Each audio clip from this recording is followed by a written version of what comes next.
मी अरुण घोडके. शिवचिंतन. महाराष्ट्राच्या इतिहासामध्ये शिवकाल हा एक सुवर्णयुग मानला जातो.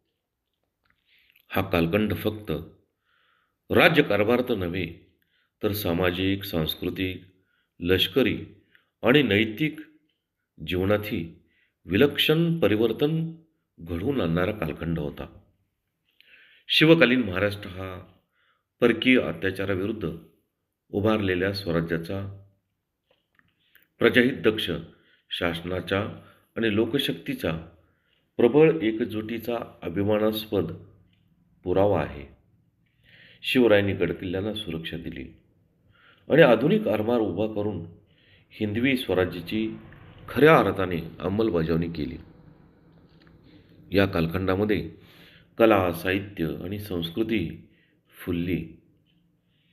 पोवाडे, वीरगाथा आणि भारुडे यांच्या माध्यमातून शिवकालीन पराक्रम रयतेपर्यंत पोहोचला. हा कालखंड केवळ ऐतिहासिकच नाही, तर विलक्षण प्रेरणादायी आहे.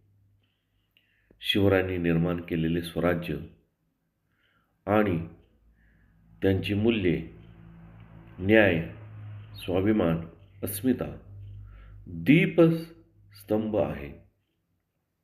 म्हणूनच तो कालखंड हा स्वराज्याचा सुवर्णयुग मानला जातो. बहुत काय बोलणे. राम, कृष्ण, हरी.